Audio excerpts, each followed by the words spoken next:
नमस्कार नमस्ते शुभ बिहानी मेरो जन्मथलो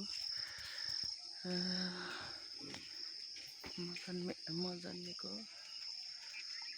घरको यो दृश्य यो चाहिँ म जन्मेको घरहरू भयो।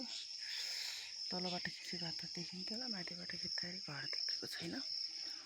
र यो चाहिँ अङ्गुर हो, यो चाहिँ मकैबारी लगाएर यो परै खेत हो। यो हो यो घर।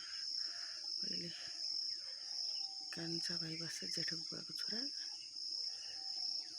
यो घरमा जेठो बुवा बस्नुहुन्छ। यो मकैबारीहरू चाहिँ यता माथि छ हाम्रो खेतहरू। कोही रोपिसकेको छ, कोही यता रोप्नै बाँकी छ। आज रोप्ने यता देख्नु होला नि, बाँझो जति आज रोप्ने। अनि इटोहरू सबै